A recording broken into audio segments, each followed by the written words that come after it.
There's a particular kind of cruelty reserved for the people we turn into symbols. We hand them a costume, we hand them a catchphrase, and in exchange we forget that underneath the cape there is a man who eats breakfast, pays rent, and worries about getting old. George Reeves learned that lesson better than almost anyone in the history of American television, and he learned it in the worst way imaginable. Not in life, but in death, when the funeral home in Los Angeles that should have overflowed with mourners instead sat nearly empty. A man who had flown across millions of television screens, who had convinced an entire generation of children that he could stop bullets with his bare chest, was buried in near silence. No crowds outside, no grand procession, no flood of Hollywood royalty paying their respects. Just a small, quiet room, a handful of people who actually knew him, and a question that has never fully gone away. How does a man this famous end up this alone? To understand the emptiness of that funeral, you first have to understand the fullness of the life that came before it, and just how strange, difficult, and quietly painful that life actually was. George Reeves entered the world on January 5, 1914, in a small Iowa town that most Americans would never be able to find on a map. His parents' marriage did not survive his infancy, and from his earliest years, stability was something he watched other families have rather than something he experienced himself. His mother packed up their lives more than once, moving from state to state in search of something steadier, eventually landing in California.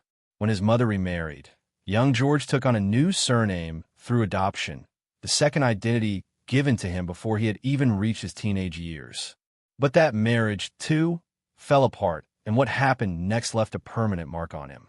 His mother told him his stepfather had died by his own hand.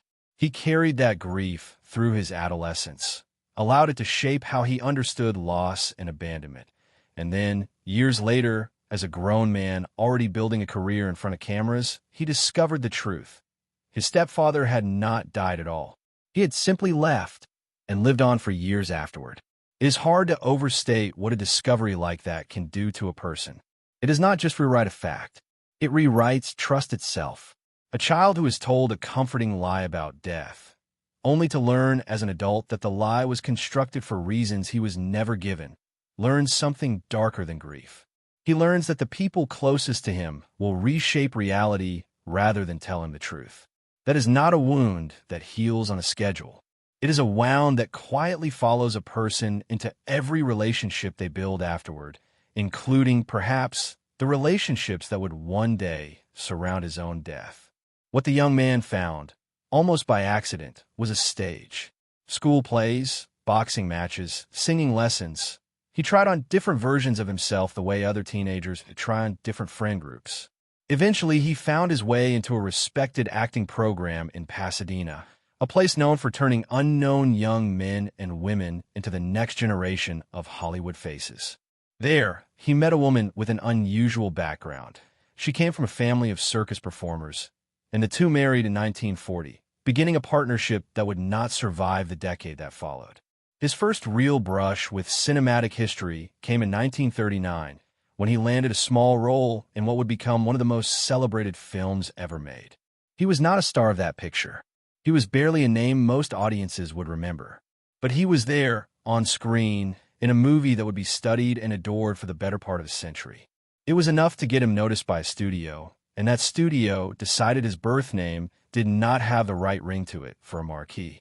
They gave him a new one. It would not be the last time Hollywood decided what to call him. The years that followed were a slow grind rather than a triumphant rise. He appeared in pictures next to actors whose names would go on to become far bigger than his own. He took supporting roles, parts that kept him working but never elevated him. He moved between studios, hoping each new contract might be the one that finally pushed him into leading man territory. It never quite happened.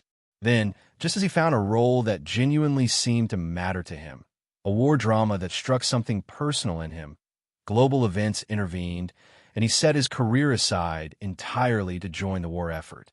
When he came home from his service, he expected to pick up roughly where he left off. Instead, he found an industry that had changed shape entirely while he was gone. Budgets had tightened. Departments had been dissolved. The The kind of mid-tier opportunities that used to be available to working actors were drying up fast, and men who had not already secured stardom before the war found themselves starting over from close to zero. Reeves took whatever work he could find. Minor roles in low-budget westerns, supporting villain parts in serials, the kind of work that pays the bills but does nothing for a reputation. There were stretches so lean that, according to people who knew him at the time, he took on physical labor that had nothing to do with acting just to make ends meet. Then came an offer that would change everything, though not in the way he hoped. In the early 1950s, Reeves was offered the lead role in a project built around a comic book character, a role meant to anchor both a low-budget feature film and, if it succeeded, an ongoing television series. At the time, television was viewed by much of the acting establishment as a lesser medium, a stepping stone for performers who could not make it in film, or a retirement home for those whose film careers had already faded. Serious actors did not want to be associated with it. Reeves, by his own later admission to friends, did not want this role either, not really. He wanted to be respected as a dramatic actor, someone capable of range and depth. But he needed the paycheck, and so he accepted. What happened next surprised everyone, Reeves included. The show premiered, and within what felt like no time at all, he was no longer simply an actor who had taken a job. He had become, in the eyes of millions of American children, an actual superhero.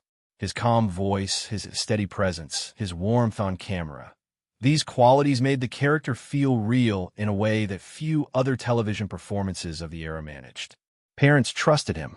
Children adored him. And Reeves, to his enormous credit, did not treat that trust lightly. He reportedly gave up smoking specifically so that children would never see their hero with a cigarette. He hung a handwritten sign in his dressing room, declaring himself a friend to the people who worked alongside him. And those who knew him during this period describe a man who took his responsibility to his young audience seriously, visiting hospitals, posing for endless photographs, treating sick children as though meeting them mattered as much as any film premiere ever could. But fame of that particular kind comes with a price tag that is rarely advertised up front. His contract restricted the other roles he could pursue. Casting directors who might once have considered him for dramatic parts now saw only one thing when his name came up: the character, not the actor. The very success that should have opened doors instead sealed them shut. What had felt at first like the breakthrough he had been chasing for over a decade slowly revealed itself to be something closer to a trap. One with a steel chest and a flowing cape, but a trap all the same. By the middle of the 1950s, the show had become a genuine cultural phenomenon, running for well over 100 episodes and cementing its lead actor as one of the most recognizable faces on American television. He made a memorable guest appearance on one of the most beloved sitcoms of the era, further burning his image into the national consciousness. To the public, the man and the hero were inseparable. And yet, behind that public image, the financial reality was far less glamorous than fans might have assumed. In the show's early seasons, his per-episode pay was modest by Hollywood standards, and even after negotiating raises, the filming schedule itself only occupied a portion of each year, leaving long stretches where income simply was not coming in. He wanted more, not just more money, but more creative control, more variety, more proof to himself and to the industry that he was capable of work beyond the role that had made him famous. He wrote and tried to sell an original television concept of his own, an adventure series he hoped to film in exotic locations, pouring genuine creative energy into something that was entirely his. No one would fund it. He did manage to land a small supporting role in a major film that went on to win one of the industry's highest honors. But even that success barely dented the public's perception of him. To Hollywood, and increasingly to himself, he remained one thing and one thing only. Friends who spent time with him during this period have described a man who spoke, more than once, about feeling boxed in, grateful for the opportunity the role had given him, but quietly suffocating under its weight. The very thing that had rescued his career from years of struggle had also become the wall preventing him from ever escaping it. His personal life during these years was equally complicated. For a long stretch, He had been involved in a relationship with a married woman whose husband held real power within the industry, the kind of power that could make or break careers with a phone call. It was an arrangement that everyone in certain Hollywood circles seemed to know about, and one that placed Reeves in a quietly precarious position for years. When that relationship eventually ended and he became engaged to someone new in 1959, those close to him noticed a shift, a sense of cautious hope mixed with visible exhaustion.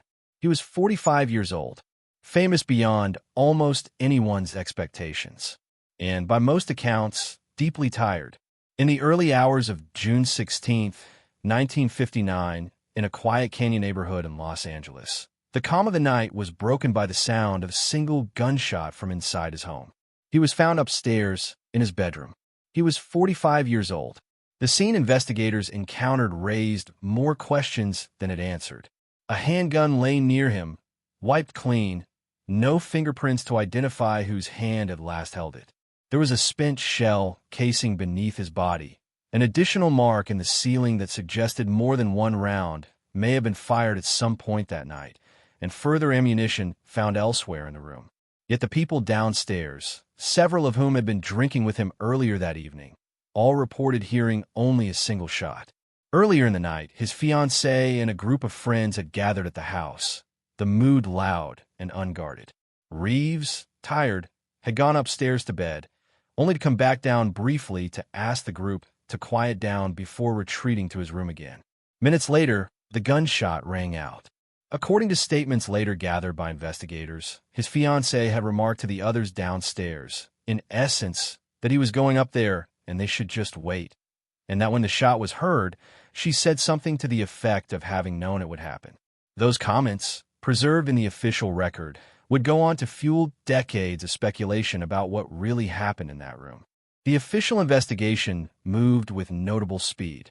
Authorities determined the death to be self-inflicted, attributing it to the mounting stress of a career that felt, to him, permanently stalled. Newspapers across the country ran the story in blunt, unambiguous terms, and for fans who had spent years believing their hero was untouchable, the news landed like a betrayal of the natural order.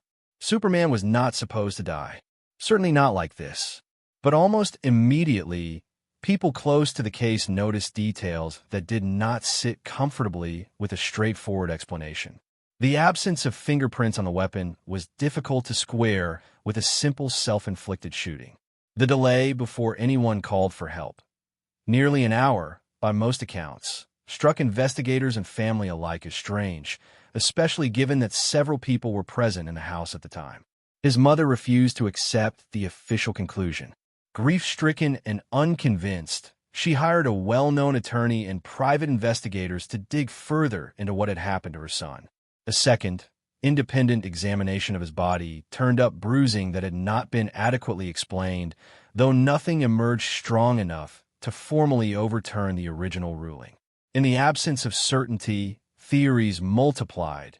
An accidental discharge during a drunken argument that spiraled out of control. The long arm of a jealous and powerful man finally closing in, or simply the quiet, private despair of someone who felt he had nowhere left to go. None of these theories was ever proven. None of them was ever fully disproven either. The truth of what happened in that upstairs bedroom went into the ground along with him, and it has stayed there, unresolved for more than 6 decades. When word of his death reached the public, the expectation among fans was obvious. This was a man who had been a hero to an entire generation of American children, a household name with a star-making television role behind him. Surely his funeral would reflect that. Surely the chapel would overflow. It did not. When a service was held on July 1st, 1959, at a small funeral chapel in Los Angeles, the room held only a handful of people. His mother was there, hollowed out by grief and already deep in her own private investigation. His attorney attended. A small circle of close, personal friends rounded out the gathering. What was conspicuously, almost shockingly absent was anyone resembling Hollywood's actual establishment. Not a single major star from the era made an appearance. The press, which had been so eager to print the shocking headlines just 2 weeks earlier, gave the funeral itself only the barest acknowledgement, and for much of the country, His burial simply slipped by, unnoticed and unremarked upon. Why would an entire industry turn its back so completely on a man it had, for years, profited from and celebrated? Part of the answer almost certainly comes down to fear. His death had arrived wrapped in scandal from the very first hour. Competing theories of suicide, accident, and possible foul play swirling together before the body was even cold. Attaching yourself publicly to a story that tangled, that uncertain, carried real risk for anyone with a career still in front of them. And looming over the entire situation was the matter of his years-long relationship with the wife of a powerful studio executive, a man whose connections, by reputation, extended in a territory far more dangerous than the average industry dispute.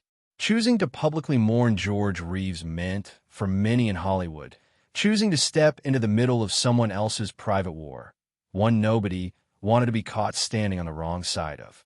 There's a second, quieter explanation as well, one that has less to do with scandal and more to do with the slow erosion that had already been